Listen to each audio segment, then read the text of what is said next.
All right, we are on the Johnson Red 2149 again, and this time we're going to do the timing advance. I actually wasn't going to put this on video, then I thought, you know what, I better, just in case somebody out there doesn't believe me. You know what I mean? So let me show you what I'm doing. Alrighty, there she is. Got the degree wheel on it.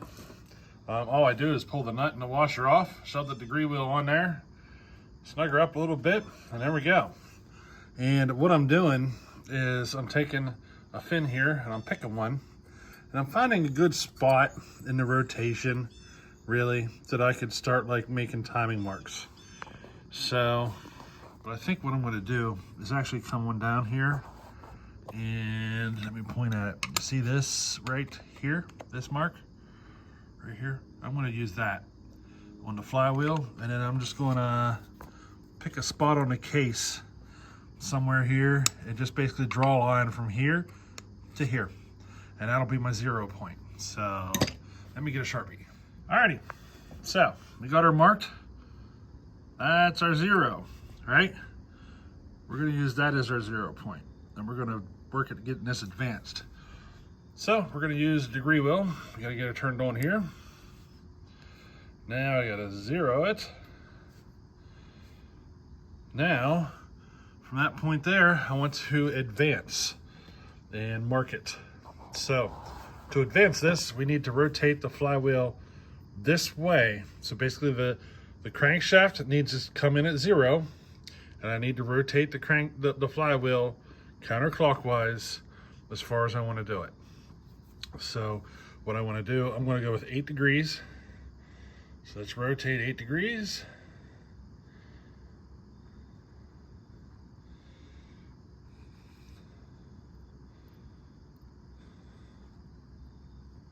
That's close enough.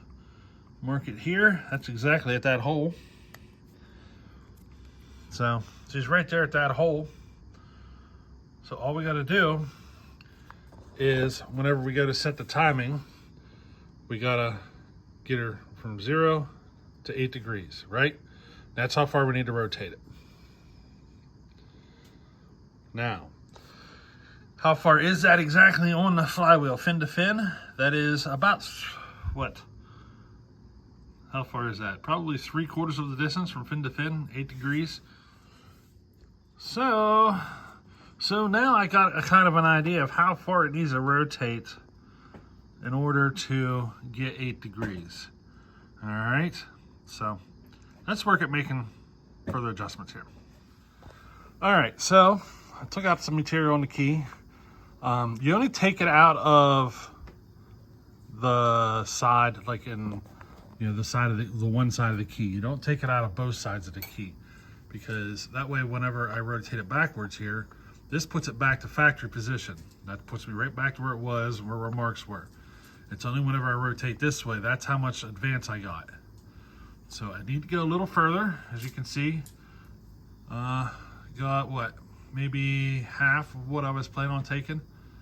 So let's go a little more. All right, need another little adjustment. You can see how our marks are lining up there. That would be rotated back to the factory position, and that's where we're at. I think I overshot just a tiniest nibble, which I've heard 8 degrees or 10 degrees is about where you want to be, and I marked it at 8, and I'm probably closer to 9. So I think we're just going to go with that and see how she runs. Now at this point, if it ends up being too far advanced, all I got to do is rotate her back to like it's factory and get this mark lined up with that on the flywheel, and kind of make adjustments, backing it up slowly until I get it to where I want it. You know what I mean? So let's go ahead and set that right there, and then we're going to go out and make some more cuts. See if this helped improve the performance. All right, so here we go.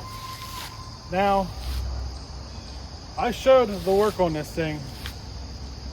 Sorry, I'm getting distracted. The farmer is over here putting manure down, and he's probably 100 feet away from me. So you can imagine that it reminds me of bacon and eggs. Oh, so yeah, it's fresh. He just put her down right now. He's putting her down right now. But anyway, where was I? So I showed you how I ported this, and there might be a few folks out there who don't believe the results at this point. Who are like, there's no way it should be running that good. It should be running worse. It should be running less than a factory saw would. There's a lot of folks out there who've seen that work and firmly believe that it should be running worse. And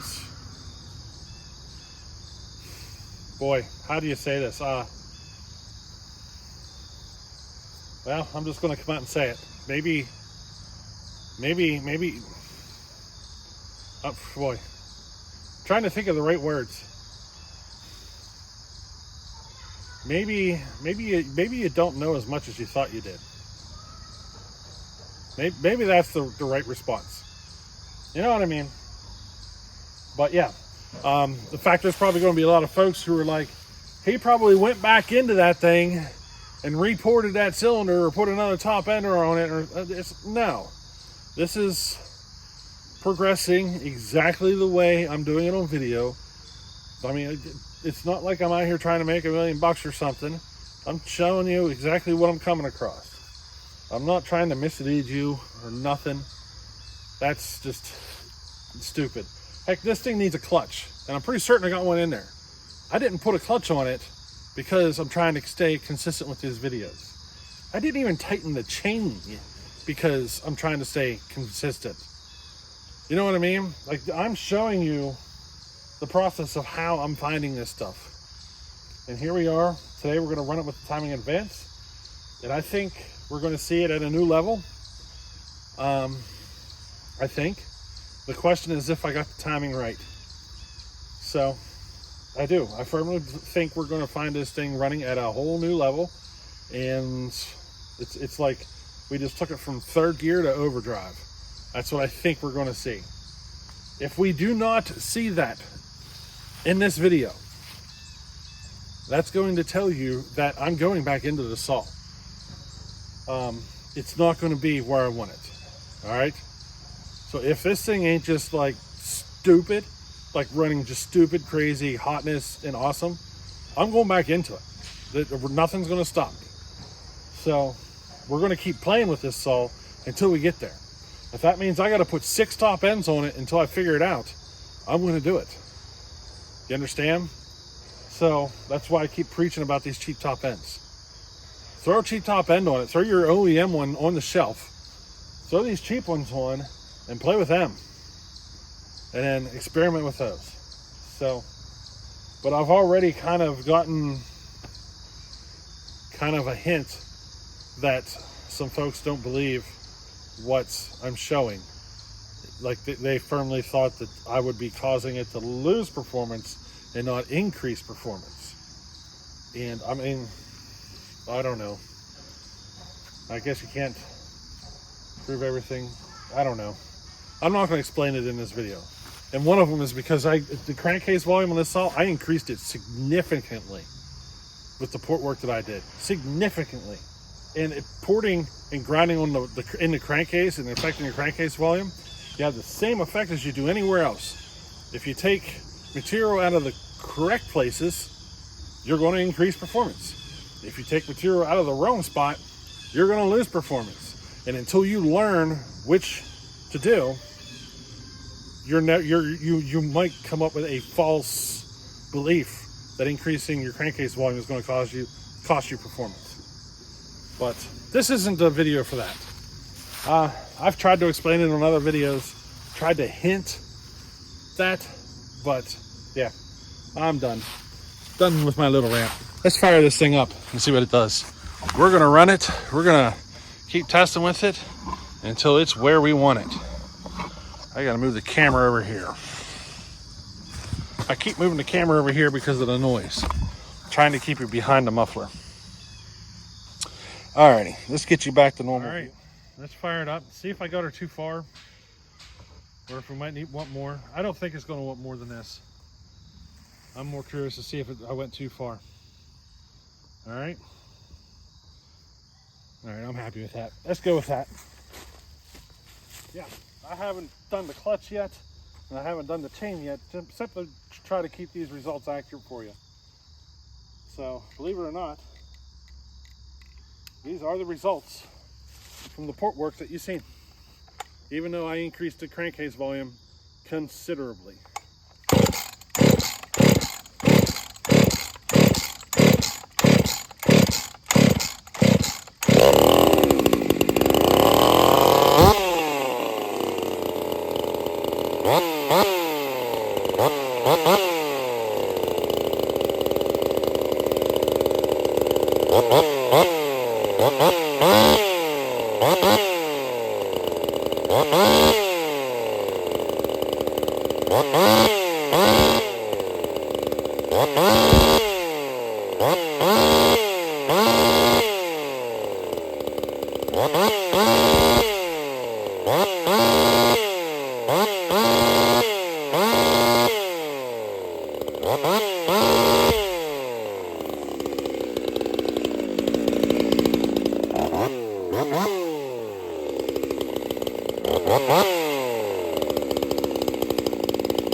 there she is. I ran it until she ran out of gas.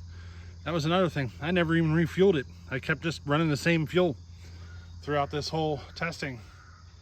Just trying to keep it as consistent as possible, you know what I mean? So there it is. That's the way she runs, and I'm pretty certain that's going to outperform the Husky 5000, but we're gonna have to find out for certain, you know what I mean? But I'm pretty certain it does. I think I can get more out of it. That's the funny part, is I think I can get more. There you go. Sorry about that little rant. I don't know. I might just cut that out. I could just cut it out of the video. I might leave it. I don't know. We'll see. But some folks think they know everything. And I mean, I had an individual say something that really struck a nerve. I proceeded to go look at the videos of what they built, and boy, all right, buddy. I ain't gonna say nothing more, but okay. If you really believe your stuff is gonna outperform that, I mean, I might outdo you. I might do 3 cuts but to your 1, but if you really believe that yours is faster, okay. But yeah, that's where we're at. The timing, I think I gained just a few RPM, maybe 200 or 300 RPM. It got a little snappier on the trigger, but it wasn't a drastic change in performance. It wasn't. Maybe 200 RPM. I was hoping for something a little more drastic with the timing, with increasing that timing, and it wasn't as drastic as I was hoping. So I'm going to end up going back in the saw. I'm going to probably swap that piston out and basically bring the roof down and work at getting this thing to wind out more. Now, the tune. So the first cut I made was basically the same tune that we had on the last video.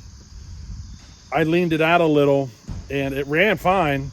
You know what I mean? It was doing everything just fine. But once I started fattening it up, so I made a couple of cuts. So well, let me start over here. So I made the first cut at the same tune we had last time. I leaned it out a little bit, ran fine, but then from there I started fattening it up, and I bet you I've exceeded a quarter of a turn richer than where I was when I first started it. So this thing wants fuel. Like, and the more I fatten it up, the more torque. So basically, the more I fatten it up, the more torque it builds. And it's just more and more and more. You know what I mean? It's not been slowing down. I was going to keep going. I was going to keep running it and fattening the tune up, but I ran out of fuel. And we'll just wait for another day for that to see how much torque this thing really has in it. But I'm already completely happy with the way it's running. You know what I mean? Completely happy with it. I wonder if I'm allowed to put it in Solfest without that top cover on it, because I don't want to cut my cover to fit this air filter yet. Because I'm contemplating doing another series of videos after Solfest. So I'm thinking about buying that carb setup that everybody was suggesting here after Solfest and putting on it and comparing the two. So, and if it does perform the same as this, then just go with it. But part of me is like, you know what? But why mess with something that runs good, you know? Maybe I should just leave it as is. I like it. I am not complaining with that one at all. At all. I'm completely happy. And I still think I can get more out of it. That's a 92-degree freaking exhaust roof. You know what I mean? I changed I changed that piston out. And get rid of that notch I took out of that piston. She'll drop down to 98. You know what I mean? I think it'll run better if I do that. And we'll probably have to save that for the next time we take this out to a race. But for now, let's leave her as is and see what she does. I think we're going to have to do more before she gets to a little. I mean, I don't know if we're going to even get into the top 10 with the 3 cube races. Just to give you an idea, I don't even think this is good enough to get into the top of 10. But I think we're going to be 10 to 15. Somewhere in that area is my guess. 10 to 15, 10 to 20, somewhere in there. I think we're going to be in that next step of 10 to 20. What I'm talking about is position. So the first to 10th place winners versus the 10th to 20th. There's like 50 racers. I think we're going to fall in the 10th to 20th, somewhere in there, maybe around 15. So I don't think we're going to be top 10, but still, I'm happy. I'm happy with that. So yeah, let's see how she does.